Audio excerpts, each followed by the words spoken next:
हम लोग भक्ति रसामय सिंधु ग्रंथ से पढ़ रहे हैं दक्षिण भाग प्रथम लहरी विभाव नामक, और उसमें 65 से श्लोक नंबर से आगे पढ़ेंगे। इसमें भगवान की विभिन्न भाषाओं को ज्ञान रखने का गुण जो है उस पर बात हो रही है।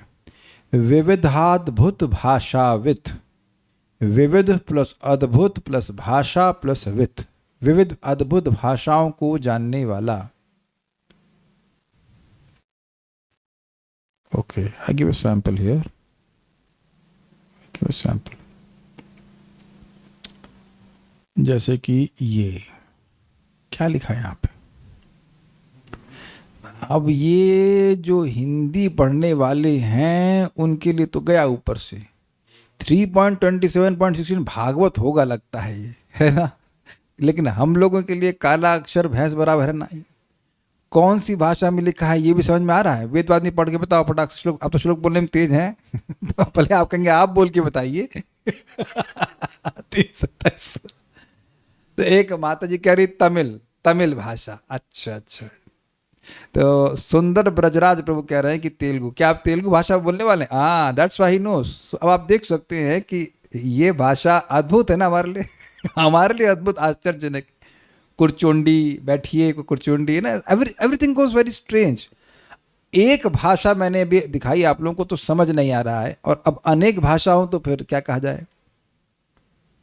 एक मिनट, मुख्तलिफ का मतलब क्या समझते हैं आप लोग? वेदवाद नहीं, मुख्तलिफ उर्दू का एक शब्द नहीं हम लोग को आता है, हमको भी क्लियर नहीं। I think it means to make know, to make known. I think मैं भी तुक्के से बोल रहा हूँ, मुख्तलिफ। तो आप देखेंगे कि ये उर्दू ही कोई बोलने लग जाए तो समझ में नहीं आता है, लेकिन भगवान को अनेक अद्भुत भाषाएं आती हैं, यहां तक कि जानवरों की भाषा तक आती है।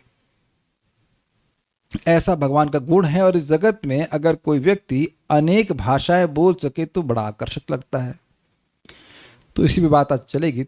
और भले ही क्लास छोटी हो, मेरा मन कर रहा है कि एक दिन में केवल एक गुण की चर्चा करी जाए, थोड़ा सा उस पर हम विचार भी कर सकें। जल्दीबाजी में 1 घंटा पूरा नहीं करेंगे, आधे घंटे में जाएगी तो आधे घंटे में क्लास हो जाएगी, उससे मतलब नहीं, लेकिन एक गुण एक दिन चलेगा। तो मेरे पीछे बोलिए, बाइक लीजिए। विविधाद्भुत भाषावित सप्रोक्तो यस्तु कोविदः, विविधाद्भुत भाषावित सप्रोक्तो यस्तु कोविदः, नानादेशासु भाषासु संस्कृते प्राकृतेषु च, नानादेशासु भाषासु संस्कृते प्राकृतेषु च, विविधाद्भुत भाषावित सप्रोक्तो यस्तु कोविदः, विविधाद्भुत भाषावित सप्रोक्तो यस्तु कोविदः, नानादेशासु भाषासु संस्कृते प्राकृतेषु च, नानादेशासु भाषासु संस्कृते प्राकृतेषु च, विविधाद्भुत भाषावित सप्रोक्तो यस्तु कोविदः, विविधाद्भुत भाषावित सप्रोक्तो यस्तु कोविदः, नानादेशासु भाषासु संस्कृते प्राकृतेषु च, नानादेशासु भाषासु संस्कृते प्राकृतेषु च।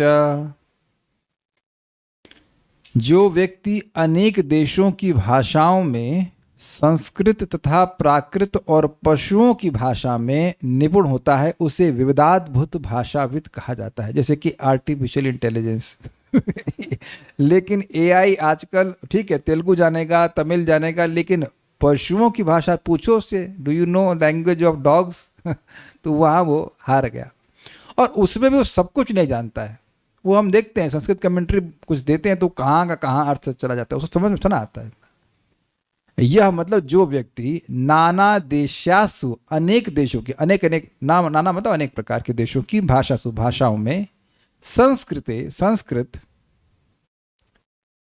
प्राकृतेषु, प्राकृत भाषा में, मतलब अनेक देशों की भाषाओं में, संस्कृत भाषा में और प्राकृत भाषाओं में, और च मतलब और पशुओं की भाषा में भी कोविदा, विद्वान होता है। देखिए इंटरेस्टिंग बात है, एकाध दो शब्द बोल लेने का मतलब ये नहीं कि आमी विद्वान हो गलाम गलत तो नहीं बोला, समझ पो। मैं विद्वान हो गया, ये नहीं हो गया। मैं थोड़ा बहुत बंगला बोल देता हूँ तो जो बंगाली लोग कहते अरे आप तो बड़ा अच्छा उन्होंने कहा अरे 2-4 शब्द याद कर लिए, उसका मतलब इतना कि हम बांग्ला समझने लग गए। पढ़ तो बिल्कुल नहीं पाते हैं, थोड़ा सा सुनते हैं तो कुछ कुछ बात पकड़ में आती, पढ़ तो बिल्कुल ही नहीं पाते। तो विद्वान होना कितनी मुश्किल बात है। अब सोचिए कुरचंडी मतलब बैठिए ऐसे करके, और पानी को पीने को क्या बोलते हैं, तो आप ऐसे थोड़ा थोड़ा सीखेंगे तो बच्चे की तरफ सीखेंगे, उसको विद्वान तो ना कहा जाएगा। भाई आप विद्वान है तेलुगु में, विद्वान means I mean difficult words will be there और ग्रामेटिकल बातें आएंगी और बड़ी सब समझ लेना, ऐसा करके विद्वान होता है। सह विविधाद्भुत भाषाविद, वह अनेक प्रकार की अद्भुत भाषाओं को जानने वाला प्रोक्ता मतलब कहा जाता है।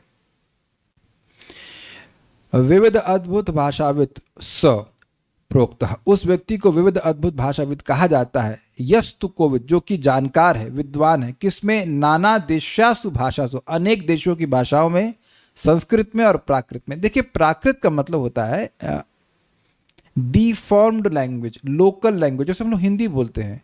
अब बिहारी में थोड़ा इसको क्या थोड़ा चेंज हो जाएगा, इसको अवधि, अवधि है ना, अवधि इज अपभ्रंश ऑफ हिंदी। भोजपुरी, सॉरी हाँ नॉट अवधि, अवधि अवधि कहाँ की है, लखनऊ के आसपास वाले।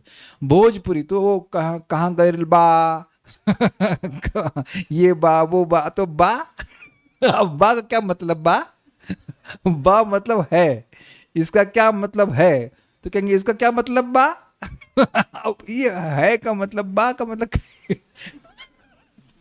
आप बंगाली में भी जानते हैं, हमने सुना, हम जानते नहीं, हमने सुना है कि एक बंगाली रिफाइंड बंगाली है। चैतन्य चरितामृत उसी बंगाली में लिखी गई है, लेकिन चैतन्य भागवत थोड़ी सी लोकल बंगाली में लिखी गई है। तो ये लोकल लैंग्वेज को प्राकृत कहते हैं। तेलुगु में भी ऐसा होता है क्या, या सब ऐसा है?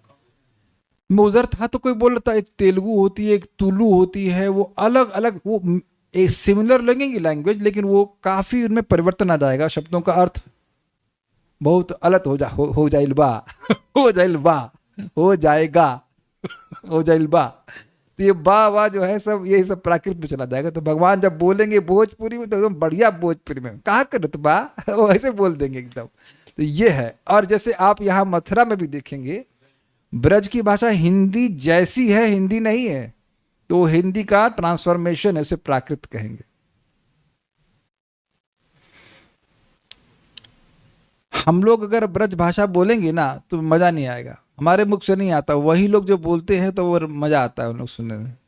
हाँ हाँ वो टोन भी आना चाहिए, वो लैंग्वेज भी आना चाहिए, बड़ा मजेदार है ये।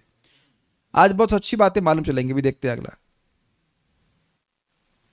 प्राकृत भाषा वह भी होते हैं, वह भी तो है जो संस्कृत के बाद विकसित हुई। हमको इतना नहीं पता, लेकिन जनरली प्राकृत का मतलब है कि इट इज लोकल लैंग्वेज, ऐसा अर्थ किया गया दुर्गम संगमनी टीका। श्लोक के अंत में जो च शब्द है उससे पशुओं की भाषा को भी ग्रहण करना होगा। जैसे कि देखिए हमारे घर के पीछे एक गाय आती है, तो बस इतना समझ गई है वेदवादिनी की भूखी है ये और कुछ समझिए आप और कुछ नहीं। उसकी मम्मी नहीं होती तो उसका जो बचड़ा बोलता है, इतना समझ गई है। लेकिन ये साइन लैंग्वेज समझिए, वो क्या बोलना चाहता है तो आप नहीं समझ रहे। माँ बोलते, अरे जो कुछ भी हो माँ बोले, वहां बोले, कुछ भी बोले, लेकिन आपको समझ तो नहीं आ रहा ना कि क्या बोल रहा है।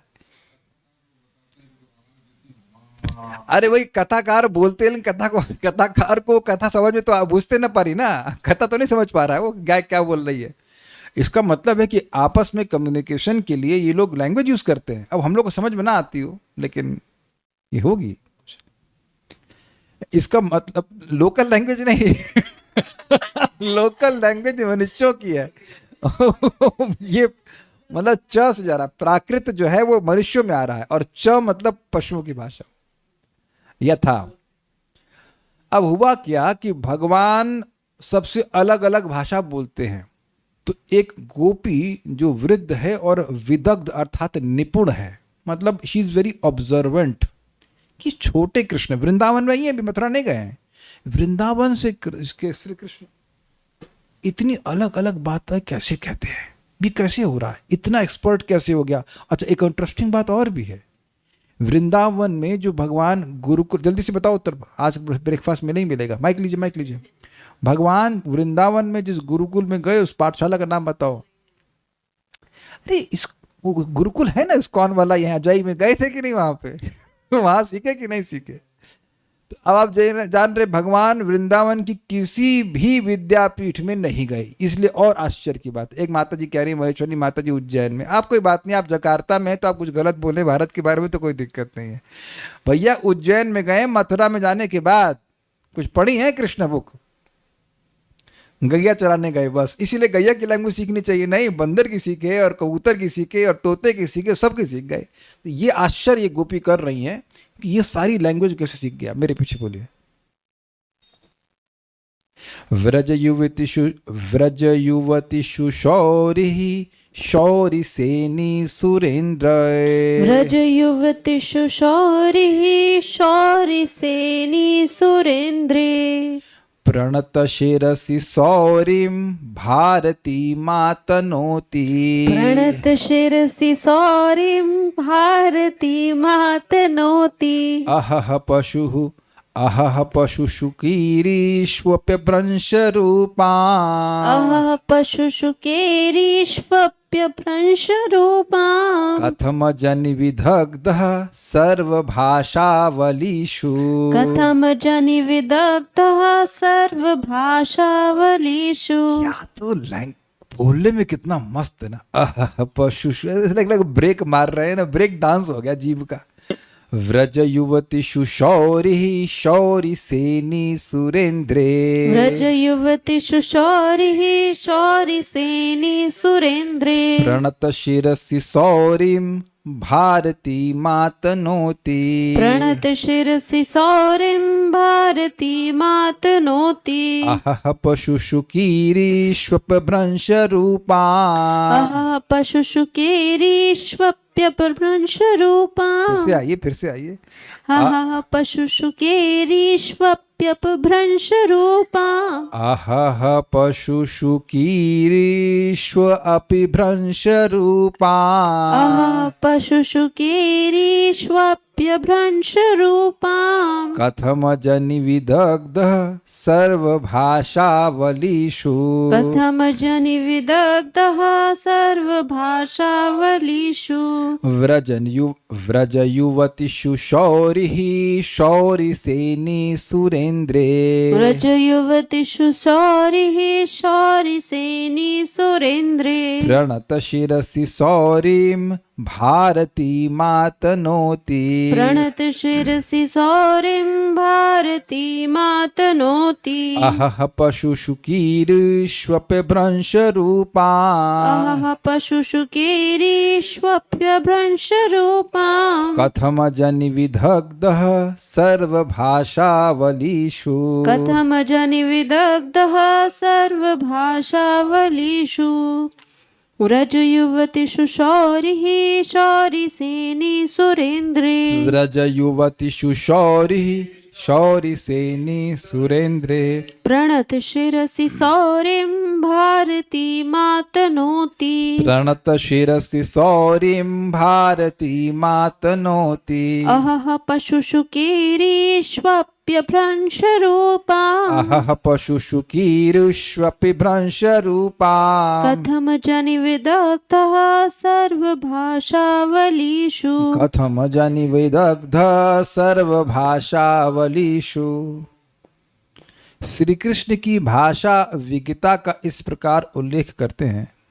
व्रज की एक विदग्ध वृद्धा ने कहा, श्री कृष्ण ब्रज युवतियों यानी व्रजवासियों के साथ शौरसेनी शूरसेन वंशज श्री वसुदेव जी जिस भाषा को बोलते हैं उस भाषा को बोलता है, मतलब मथुरा वाली भाषा।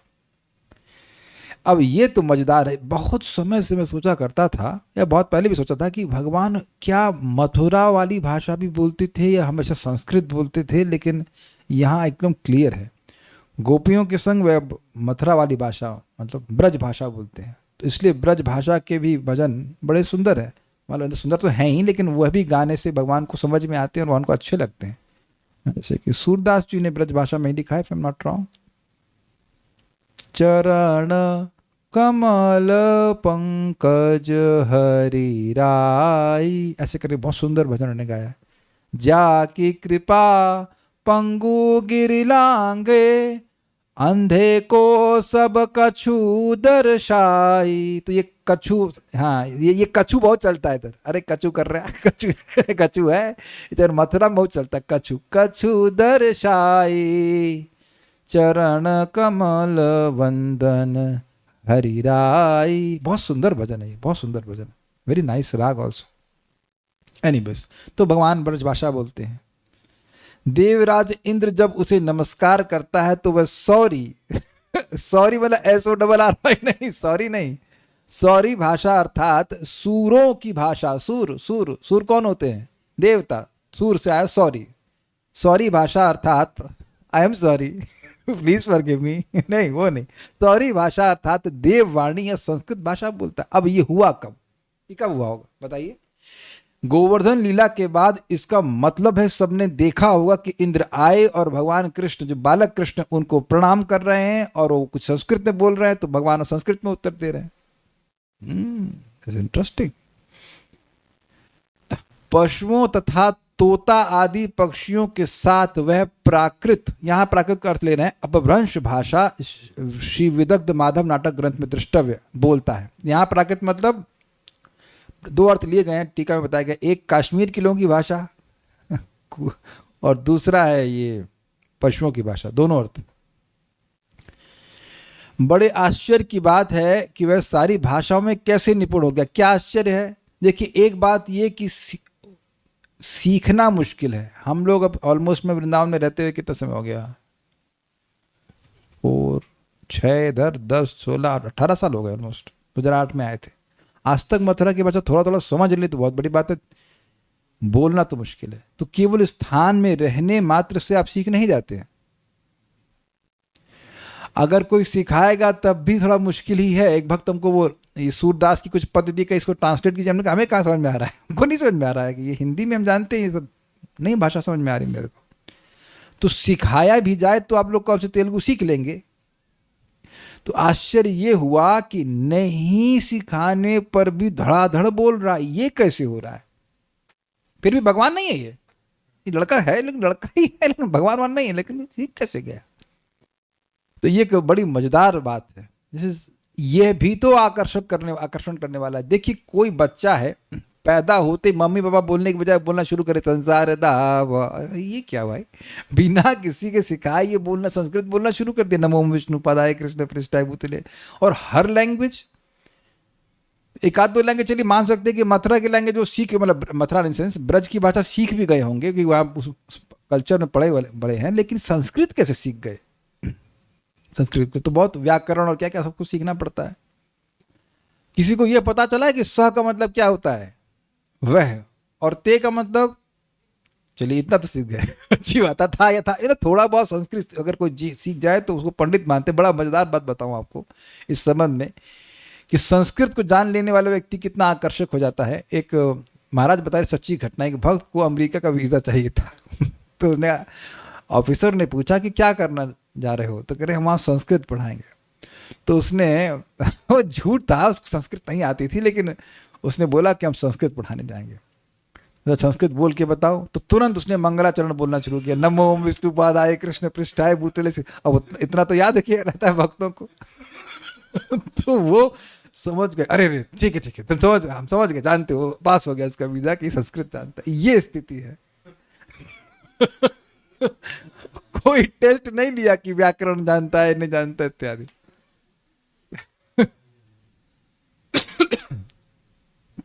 अच्छा होता, एक भक्त हैं प्रभुपाद जी के शिष्य, उनका नाम है प से नाम था, वो है विदेशी बॉडी में, अमेरिकी बॉडी में, लेकिन धड़ाधड़ संस्कृत बोलते हैं बिल्कुल स्पष्ट। क्या नाम है? नाम याद है, प्रघोष प्रभु, नहीं प्रघोष नहीं, एकदम अभी शक्ल तो याद आ रही है लेकिन नाम याद नहीं आ रहा।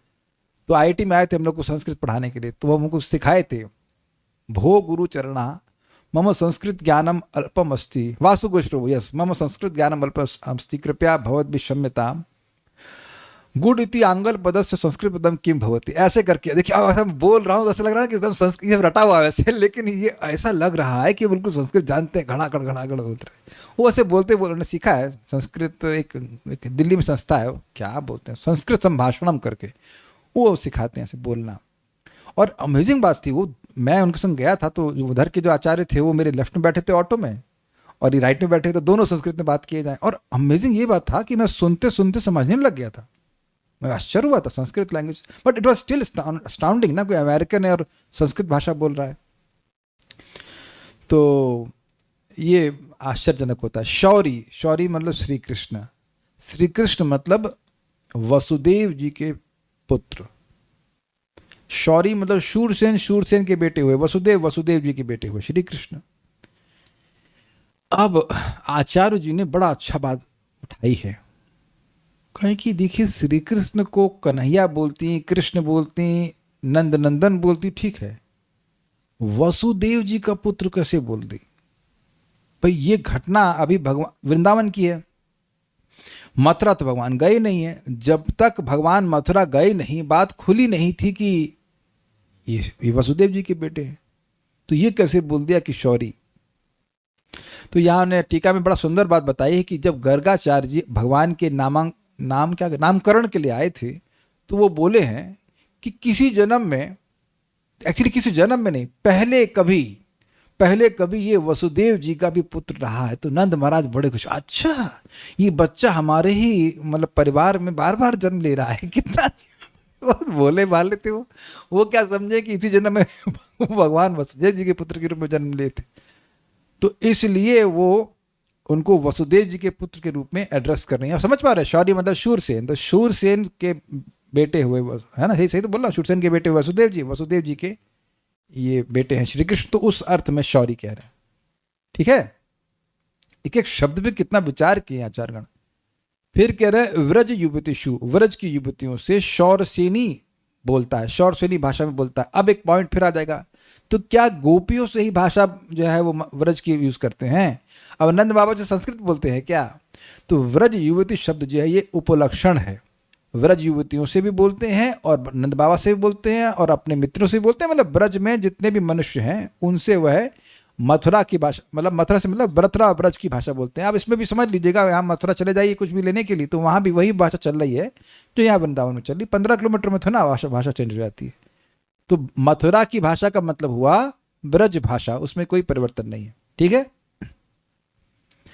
सुरेंद्र, इंद्र, सुर प्लस इंद्र, सुरेंद्र, इंद्र के प्रणत शिरसी, प्रणत मस्तक होने पर सौरीम भारती मातनोती, संस्कृत वाणी का विस्तार करता है। दिस इज इंटरेस्टिंग, विस्तार करता, फैलाता है, मतलब संस्कृत बोलना शुरू करता है, ऐसा। It's very interesting. आतनोती मतलब विस्तार करना। संस्कृत भारती एक संस्था भी है, वही शायद यहाँ संस्कृत भारती संस्था ही संस्कृत संभाषणम का प्रचार कर रही है। तो कह रहे हैं सौरी मतलब सूरों की भाषा, देवताओं की, इसीलिए देवनागरी कहते हैं। कभी सोचा है आपने इसके बारे में? ये जो लिपि है इसको आप तेलुगु में भी लिख सकते हो, संस्कृत को तेलुगु में भी लिख सकते हैं, संस्कृत को किसी और भाषा में भी लिख सकते हैं लिपि वाइज, लेकिन ये जो ये लिपि है हमारे सामने, इसको देवनागरी कहते हैं। सब जानते हैं ना इस बात को? यानी देवताओं की नगर में, यानी अगर भक्ति में सफल नहीं हुए और देवता बन गए तो आप लोग कोई दिक्कत नहीं आई, क्योंकि पहले से अभ्यास है पढ़ने का उसको। आप मान लो आपको ढूंढना होगा कहाँ पे है देवराज इंद्र का दरबार, तो लिखा होगा तो आप पढ़ लोगे, कोई दिक्कत नहीं, क्योंकि देवनागरी में लिखा होगा। देवनागरी है तो तेलुगु से मुश्किल हो सकती है, वहां पे तेलुगु नहीं लिखी होगी तो आपको ढूंढने में दिक्कत होगी, फिर गूगल लगाना पड़ेगा क्या लिखा है भाई। तो देवनागरी भाषा है, इसी भाषा मतलब लिखा है, लिपि है। तो खैर भगवान संस्कृत भाषा को बोलते हैं। इंटरेस्टिंग है, संस्कृत को संस्कृत कहते हैं। संस्कृत संस्कार, refined, it's very refined language. ये तो अब जितने भी भक्त प्रवचन सुन रहे हैं सब स्वीकार करेंगे कितनी रिफाइंड लैंग्वेज है। हल्का सा इधर हलंत लगा दीजिए तो वो कुछ अलग चेंज होगा, चा लगा दीजिए, अपी लगा दीजिए, व लगा दीजिए, इधर उधर जरा सा चेंज करेंगे तो कितना अंतर आ जाएगा। आप बताओ, गुड के रूप बताइए, गुड के, GOOD, गुड का एक ही रूप है, गुड, गुडी हो जाएगा, बहुत होगा। और कुछ होता है गुड, लेकिन अब आप सोचिए समीच, मतलब साधु शब्द, गुड इज इक्वल टू साधु। अब साधु के तो कितने शब्द हैं? साधु में एक 3 और 21 रूप हो जाएंगे, जहां तक हम समझ रहे, उसके और भी होते हमको नहीं पता, लेकिन 21 रूप हो जाएंगे। साधु में, साधु को, 2 साधु, इत्यादि इत्यादि, है ना, एक वचन, बहुवचन, द्विवचन, 8 कारक, 24, आई एम सॉरी, हे साधो, हे, ऐसे करके हो रहा है कि नहीं? साधवा, यस। आप देखिए कितना उसमें शेड्स आ जाते हैं, कितने शेड्स, समझ रहे ना बात? तो ये बड़ी रिफाइंड लैंग्वेज है, देवताओं की लैंग्वेज है। मतलब अब आप संस्कृत पढ़ना शुरू करेंगे तो उसे कोई अंत नहीं है। आपको लगेगा इतने साल में हम पक्के हो जाएंगे, लेकिन ऐसा कुछ है नहीं। There is no end to Sanskrit. बहुत अद्भुत है ये। एक जगह में अभी हम प्रवेश नहीं किए, उसे कहते हैं रूट। कोई शब्द है, मान लो सॉरी शब्द है, तो उसकी रूट पे जाइए, फिर रूट से अलग अलग, उस रूट से अलग अलग अर्थ शब्द निकल सकते हैं, उसके और अर्थ प्रकाशित होता है। अमेजिंग। आप लोगों ने टीका में देखा है ना कि वो अमर कोश को कोट करते हैं, तो अब एक शब्द के कितने अर्थ होते हैं। जैसे कि आप मान लीजिए घृणा मतलब घृणा और घृणा मतलब प्रेम। तो इस तरह का अद्भुत गुणवत्ता संस्कृत की। तो ऐसी भाषा भी बोल रहे हैं भगवान। किससे? देवताओं से। लेकिन एक बात भगवान नहीं करते हैं कि आपको संस्कृत नहीं आती और आपको संस्कृत झाड़ना शुरू करेंगे, ऐसा नहीं करते हैं। जो भाषा आपको आती वो बोलेंगे। उर्दू आती, उर्दू, हाँ अर्ज किया है। तो अब नफासत से बैठी, क्या क्या क्या बोलते हैं, हमको भी अच्छी लगती थोड़ी उर्दू, बट यू नो नफासत मीन्स फिनिश, इंग्लिश में कहते हैं फिनिश। अब फिनिश समझ में आया? चलिए छोड़िए, कुछ नहीं समझ आया तो आगे बढ़ते हैं। बट भगवान को सारी लैंग्वेज आती है। नजाकत नहीं, नजाकत इज डिफरेंट फ्रॉम नफासत। एक अच्छा बात बोले, we can pray in any language, yes, and Krishna accepts it. पशुषु मतलब पशुओं से, और कीरेशु मतलब तोतों से, और कीर मतलब कश्मीर के लोगों से। अपि यानी भी अपभ्रंश रूपाम, अपभ्रंश रूप भाषा को बोलता है। इसमें प्राकृत, हाँ यही प्राकृत भाषा हो जाएगी। अह, बड़े आश्चर्य की बात है कि वह सर्व भाषा अवलीषु। अवली बोले तो बोलिए, अब तक अवली किसी को याद आया? हाँ सही तो बोल रहे हैं। लाइन दीपावली, दीपों की अवली। तो भाषा अवली का मतलब भाषा की लाइन लगा दीजिए। संस्कृत तो संस्कृत, उड़िया तो उड़िया, बांग्ला, सब भगवान बोल लेते हैं। सर्व भाषा अवलीषु, सभी भाषाओं में। कथम विदग्ध अजनी, ये कैसे निपुण हो गया है? कोई कहीं सीख के तो आया नहीं, ये कहती हैं।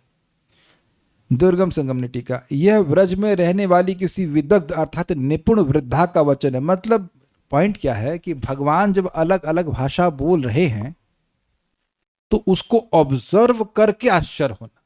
दुनिया में हमारे आसपास बहुत सारी आश्चर्यजनक घटना घट रही होती हैं, लेकिन जब व्यक्ति निपुण होता है तब आश्चर्यचकित होता है। समझे बात?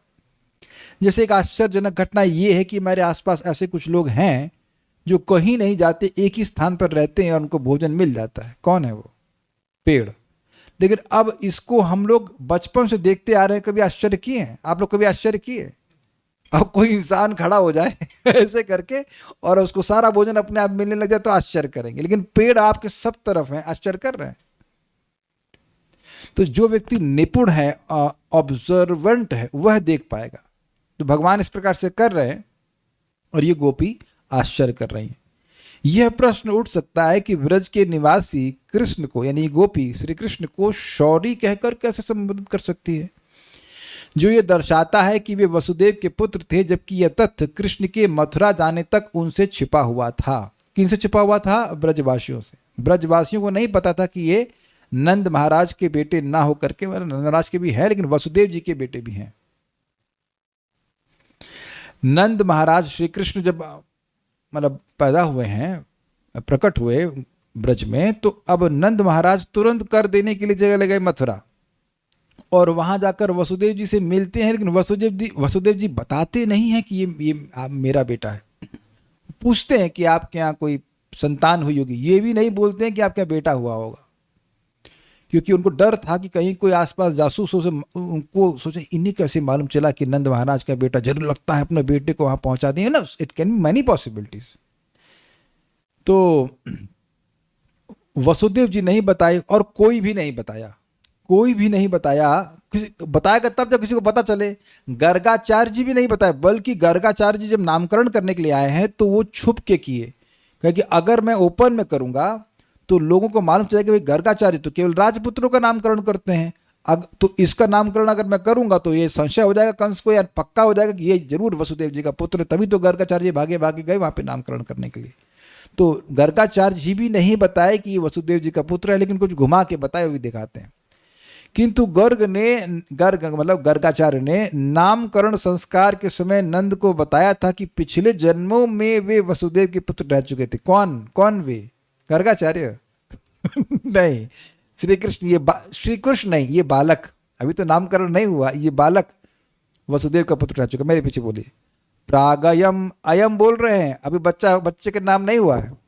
प्रागयम वसुदेवस्य प्रागयं वसुदेवस्य क्वचित् जातस्तवात्मजः क्वचिज्जातस्तवात्मजः वासुदेव इति श्रीमान् वासुदेव इति श्रीमान् अभिज्ञा संप्रचक्षते। अभिज्ञः संप्रचक्षते। अनेक कारणों से आपका यह सुंदर पुत्र कभी वसुदेव के पुत्र रूप में प्रकट हो चुका है, अतः विद्वज्जन कभी कभी इस बालक को वासुदेव कहते हैं। देखिए, प्राग मतलब पहले मतलब, अब नंद महाराज सोच रहे पूर्व जन्म में, लेकिन प्राग का मतलब क्या था?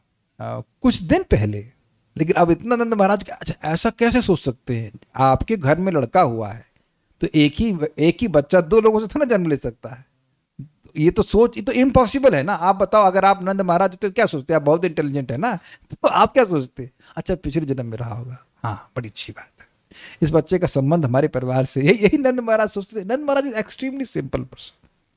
अयम, ये बच्चा जो देख रहे, बच्चा वसुदेवस्य क्वचित् जातस, किसी पहले कभी ये वसुदेव का बेटा हुआ, लेकिन इनके संबंध को पुष्ट करने के लिए तब आत्मज, आपका बेटा। ऐसा नहीं है कि ये आपका बेटा नहीं, आपका बेटा कभी पहले वसुदेव जी का भी बेटा बना है। अब बड़ा कॉम्प्लिकेटेड हो जाएगा भाई। वसुदेव जी के बाकी सारे बच्चे तो मार दिए गए और लास्ट वाला उड़ गया, तो कौन से बच्चों की बात कर रहे हैं?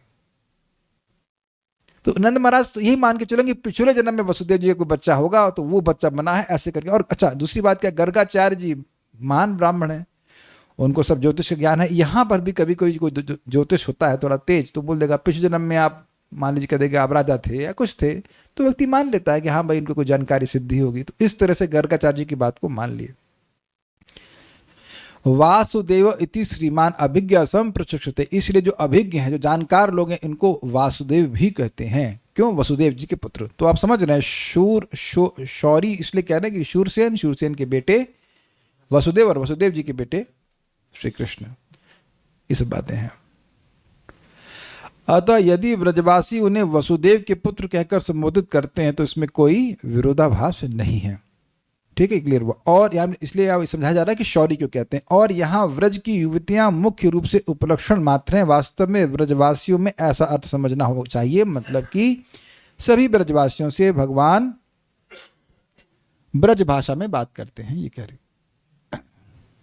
शौरसेनी अर्थात शूरसेन देश की प्राकृत विशेष भाषा और प्रायः शौरसेनी यानी कि मथुरा की भाषा तथा उस देश यानी ब्रज की भाषा में एकत्व होने से दोनों एक ही मानी जाती हैं, अर्थात ब्रज भाषा और मथुरा की भाषा प्रायः एक जैसी। इसकी व्याख्या भी मैंने कर दी। इसलिए वो बोल रहे हैं कि मथुरा की भाषा बोलता है मतलब ब्रज भाषा बोलता है, ये कहने का अर्थ। सौरीम अर्थात दैवी मतलब सुर से आए सौरी यानी देवी देवताओं की अर्थात संस्कृत रूपा भाषा, वह भी बोलता है। पशुषु अर्थात गाय भैंस आदि में, इसीलिए तो जब भगवान अपने गायों को बुलाते हैं तो उनका नाम लेके बुलाते हैं। वो बुलाते भी होंगे, आओ कवली आओ। अब आओ का मतलब क्या बोलते होंगे, जो भी बोलते हैं भगवान जानते हैं, भगवान ही जाने। कीरेशु अर्थात कश्मीर देश के मनुष्यों में तथा तोतों में, ये कीर का अर्थ हो सकता है कि कश्मीर के लोग हों। मुस्लिम पता नहीं, मुस्लिम तो नहीं कह सकते एग्जैक्टली। 5000 साल पहले तो मुस्लिम नहीं आए थे, मुस्लिम तो 3000 साल कश्मीर पंडित होंगे, जो भी रहेंगे, कुछ हमको नहीं पता, वो कश्मीर के लोगों के लिए। और तोतों में अपभ्रंश रूप वाली पैशाची नामक प्राकृत विशेष भाषा को परिस्थिति के अनुसार भगवान उस विशेष भाषा में बात करते हैं। इसलिए ये एक और मजेदार बात है। मान लीजिए कि आप लेट्स से फ्रांस में हैं, अब कोई मिल गया हिंदी बोलने वाला तो तुरंत आपका बंधु बन जाता है। ये हमने अंदर क्या, इंडोनेशिया का या तो अंग्रेजी बोलो, अंग्रेजी उनको अधिक समझ में आती नहीं थी वहाँ के लोगों को, और हिंदी तो कोई बोल ही नहीं सकता है। अब कोई हिंदी बोलने वाला मिल जाए तो आपका मन एकदम खिल नहीं जाएगा। देखिए यहाँ आप लोग उसको हल्के में ले रहे हैं, यहाँ हिंदी बोलने वाले लोग मिल जाते तो आप उनको ग्रांटेड लेते हैं। जब ऐसे स्थान पे चले जाएं जहाँ कोई बोलने वाला ना हो तो आप उबल जाओगे, किसी से बात ही नहीं कर सकते ना। You just only you can talk in English, वो भी जो अंग्रेजी जानते हैं। कभी हुआ आप लोग साउथ इंडियन चले जाइए, वहाँ को मोस्टली इधर तमिल साइड में जाएंगे तो हिंदी कोई बोलेगा ही नहीं। मैंने सुना ऐसा कि अगर वो समझेंगे भी हिंदी तब भी ऐसा प्रस्तुत करेंगे कि नहीं समझ में आएगा। I don't know why they do that, ऐसा क्यों करते हैं, ऐसा करते हैं। अगर तुमको पसंद नहीं आता है जो भी है, अगर आप हिंदी बोले वो बोलेंगे कहाँ जाना है यार, नहीं बताएंगे। अच्छा यस बोल रहे हैं अच्छा तो ठीक है, ऐसा होता होगा, हमने तो सुना है। हमारा तमिल तरफ तो नहीं गए हम, कर्नाटका में तो वहाँ तो लोग हिंदी समझ लेते हैं, अंग्रेजी भी समझ लेते हैं, लेकिन ये एक बड़ी दिक्कत है। तो भगवान परिस्थिति के अनुसार क्यों भाषा का प्रयोग करते हैं, उसको अच्छा नहीं लगेगा बताइए। कोई मुसलमान है, उसको उर्दू में कोई बात करेगा तो उसको अच्छा लगेगा, हमारा भाई है ऐसा लगता है। या हिंदी बोलने वाले को हिंदी से बात करेंगे तो उसको अच्छा लगेगा, तो और उससे वो कम्युनिकेट भी कर पाएगा। आप जान रहे हैं कि हमारा अनुभव है कि हिंदी में जिस प्रकार से प्रवचन कर पाते हैं, इंग्लिश में बोल लेते हैं, लेकिन कहीं कहीं बात अटक जाती है क्योंकि वो शब्द नहीं मिलता है। प्रभुपाद भी लिखे हैं कि अंग्रेजी की लिमिटेशन है, वो संस्कृत को उतना पकड़ नहीं पाती, इसे रस की कोई व्याख्या ही नहीं है। तो भगवान हर भाषा बोलने में तेज है, हर भाषा बोलने में तेज है। ये बहुत अच्छा है। कृष्णा भाई बोलने में तेज है तो समझने में तो तेज है ही ना। तो जैसे भक्त ने कहा कि जो भाषा आपको आती है उस भाषा में बोलिए। ऐसा नहीं है कि संस्कृत का श्लोक बोलेंगे तभी श्री कृष्ण खुश होंगे। कुछ कह रहे हैं कृष्ण पशु पक्षियों की ही नहीं अपितु कृष्ण हमारे दिल की भाषा भी जानते हैं। कौन हैं आप डॉट नाम से ज्वाइन किए हैं। I will not read further if you don't mention your name also. Dot, हम डॉट से परिचय नहीं कर सकते। कौन है आप? .com तो नहीं है। How are you? हमने ऐसे डॉट वाले लोग कृपया मत ज्वाइन करें। वृंदावन में तो सब व्रज भाषा कहते हैं, तो कितना आश्चर्य क्यों है कि इतना आश्चर्य क्यों है कि कृष्ण व्रज भाषा बोल रहे हैं तो नहीं समझे। देखिए केवल व्रज भाषा नहीं बोल रहे हैं, ब्रज भाषा भी बोल रहे हैं, संस्कृत भी बोल रहे हैं, और पशुओं की भाषा भी बोल रहे हैं, और हर तरह के तोतों से बात कर रहे हैं। चैतन्य महाप्रभु जब आए थे वृंदावन, एक पूरा पास टाइम है, उसमें तोता भगवान के यश को बोल रहा है और तोती भी भगवान के यश को बोल रही है, और महाप्रभु के पास में आकर बोल रहे हैं। जहाँ तक मुझे समझ आ रहा है उनके कंधे बैठ के बोल रहे हैं या थोड़ा पास में आके बोल रहे हैं, और महाप्रभु उसको श्री कृष्ण है वो समझ रहे हैं और अनुमोदन भी कर रहे हैं। आप सही कह रहे हैं। वृंदावन में तो हो गया। और कुछ पूछ रहे हैं? नहीं, ठीक है सर, कुछ नहीं। मन की भाषा भी समझते हैं। देखिए आप लोग बहुत ज़्यादा बोल रहे हैं, वो दिल की भाषा, ये मन की भाषा। अच्छा ये बताइए कि आपका मन कौन सी भाषा में बोलता है? नहीं बता दीजिए आप ये जिन्होंने प्रश्न ये जो कमेंट लिखी हैं, तो ये मन की भाषा आप मन में संस्कृत बोलती हैं कि मन में हिंदी बोलती हैं? आपके विचार भी तो उसी भाषा रूप में आते हैं कि नहीं? कुछ विचार करके बोल रहे हैं, काश मुझे ये मिल जाता। तेलुगु वाला क्या बोलेगा? उसको सोचेगा इस तरह से, कुछ भी whatever। लेकिन तो जो जिस भाषा को जानता है वो उसी भाषा में सोचेगा ना, काश ये मिल जाता, maybe I should have got this. तो ये जो अंग्रेजी वाला अंग्रेजी में सोचेगा। तो आप सोच तो अंग्रेजी में रहो, सब बड़ा बोल रहे, मन की भाषा जानते हैं, कमेंट्री कर रहे हैं सब लोग। Maharashtrians also do that can speak Hindi but नहीं, ऐसा नहीं। महाराष्ट्र से हमारे तो कोई दिक्कत नहीं थी, महाराष्ट्र में कोई दिक्कत नहीं। फिर जो लोग जन्म से डम्ब एंड डेफ हैं, वो कैसे भगवान से कनेक्ट करेंगे? भाव भी तो कुछ होगा। भगवान ब्रेल लिपि भी जानते हैं। वही ब्रेल लिपि भी तो भगवान से ही आई है ना। और जो डेफ एंड डम है वो लोग ऐसे कुछ करते हैं ना, ब्रेल लिपि ऐसे करके, तो भगवान वो भी जानते। ये बताइए कि भगवान क्या नहीं जानते? भगवान सब जानते हैं। अब जो डेफ और डम है वो क्या सोचता है, कैसे सोचता है, वो हम नहीं जानते। भगवान सबको जानते। ठीक है, विल स्टॉप हियर ना। श्री भगवान श्री कृष्ण की जय, श्री भक्ति साम्य सिंधु की जय, श्रील प्रभुपाद की जय, निताय गौर प्रेमानंदे।